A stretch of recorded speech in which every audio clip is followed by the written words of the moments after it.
There ain't no medals on my chest, assholes, because I ain't no hero. I'm a fireman. Hey guys, what's going on?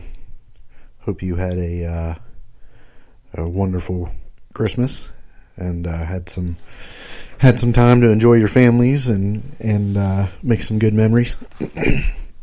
So we had to change our name a little bit. Apparently there is another podcast called Station Talk.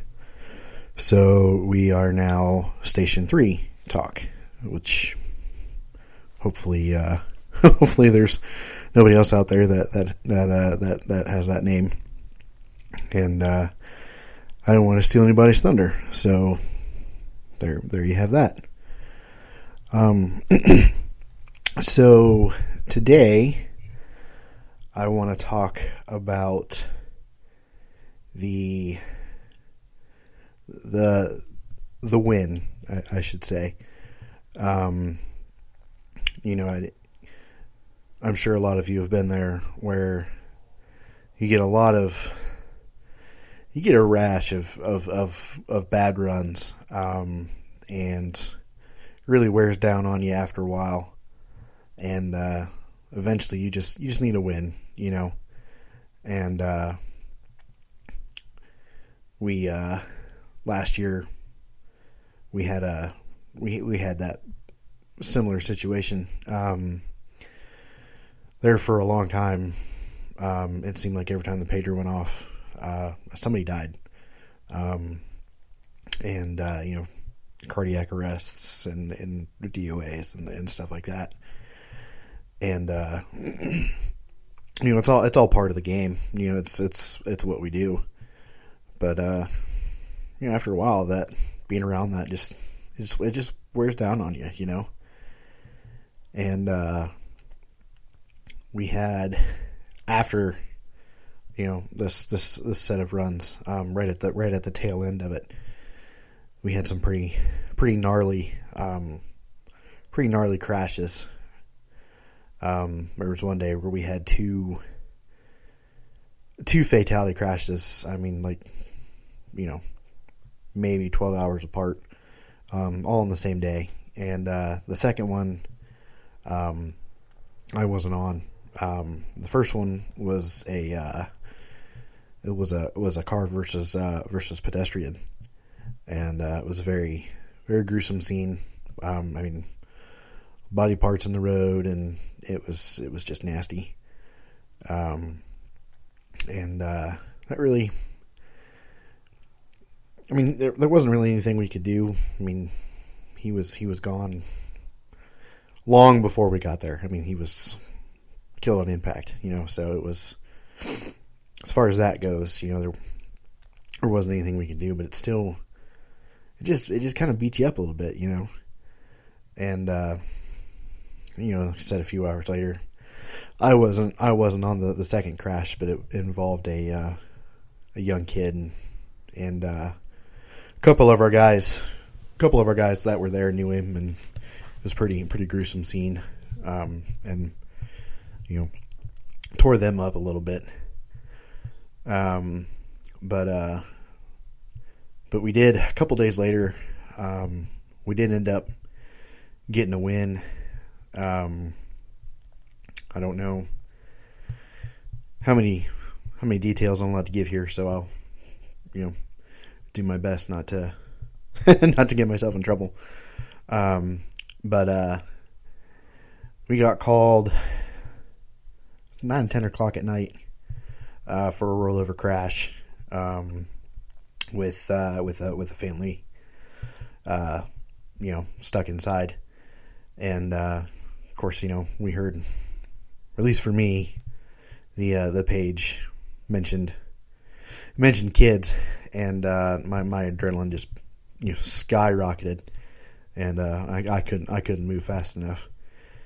And I remember pulling up to the station, and other guys are getting there about the same time I am, and you can just feel the tension and the adrenaline in the air. And you can see it in everybody's faces. We're all wide-eyed, and we gotta go. Everybody's adrenaline's just rocking, and it was just in the truck on the way to the call, the weight was just heavy, and I don't know what everybody else was thinking, but I was myself. I'm thinking, God, I don't think I can do another one. I hope this isn't what I think it is, you know.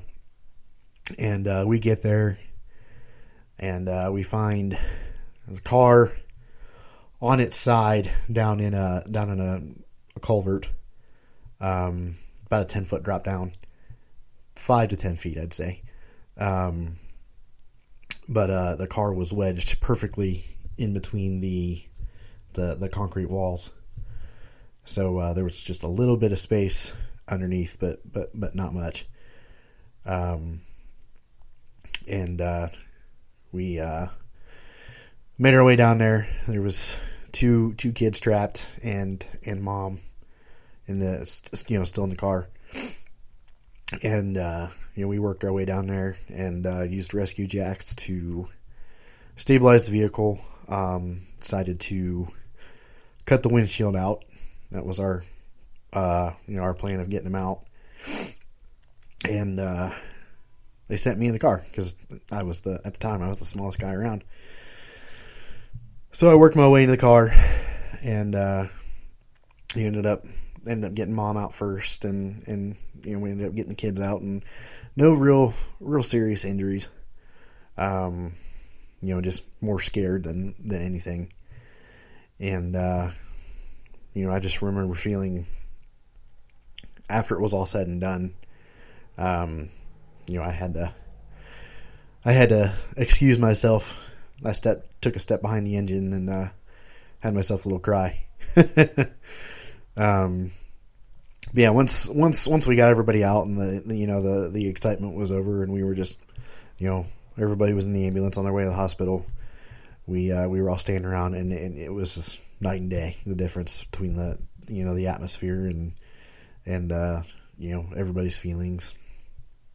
And I just remember, the next day or two, everybody was not really cloud nine, but we got the win, and we really needed that.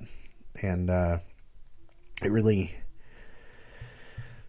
those calls where you do get the win, especially after, like I said, after a rash of bad ones, it really puts yourself into perspective of why we do what we do. And really it's a gut check, I know people that aren't first responders and will tell you, oh, that's what you signed up for. And this, it's just part of the game, but we really aren't. The human mind is not designed to see some of the things that we see. And I mean, that's just not God's design.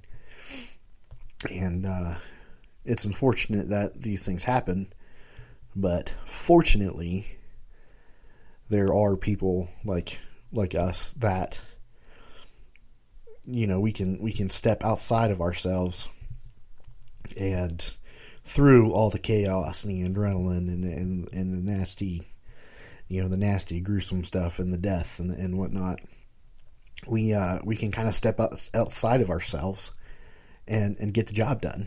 We're trained for it. That's, it's what we do. And as far as, after the call's over and you get home and you're alone with yourself and your thoughts and try to process everything. That's a skill that you really can't be taught. You kind of have to. I mean, you can give people tools and ideas, but what works for one person doesn't work for everybody else. You know what I mean? And like I said, that's a skill that you have to figure out for yourself. You have to learn what your coping mechanism is, and then you have to figure out your process. And do I just do I need to go home and sit and think about it, or do I need to go home and the first thing I need to do is go tell my wife, or do I need to call, somebody and have a chat or whatever, or do I need to go back to the station, just whatever works for you. And that's probably one of the hardest things, at least in my experience as a firefighter, is figuring out the coping mechanism and how to process. For years, I bottled it up and, hey man, this is part of the job.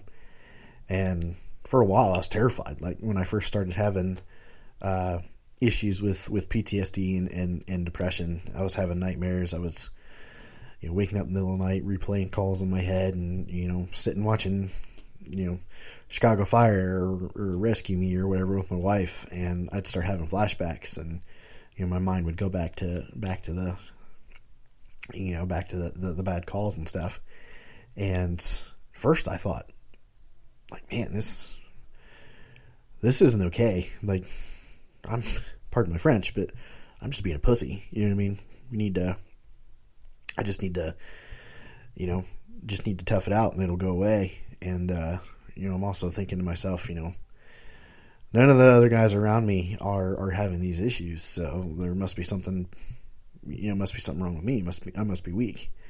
And, unfortunately that's the culture of the fire department that I came up in. When I first got on, it was, this is all part of the job, and you just bury it and move on. And if you can't hack it, then you need to quit. That's one thing. One good thing about the fire service is we are constantly adapting. We're constantly learning. So, now we're starting to learn, like, hey, like mental health is a real issue. We need to take care of our people. The tough guy fireman mentality isn't working. It's getting people hurt. We lose more people to suicide than we do line of duty deaths. So it's not the fires that's killing us. It's ourselves. It's our tough guy mentality. It's just like, when I first started, you didn't wash your gear. Your gear was supposed to be nasty. It was supposed to, have those black marks and smell like smoke and, stuff like that. And you just didn't wash your gear. But, through my years, that's changing. You wash your gear after every fire, which doesn't necessarily happen. But guys started dying of cancer, and we've kind of put two and two together. Like, hey, this isn't cool. Guys are dying. We need to figure this out. We need to change. So,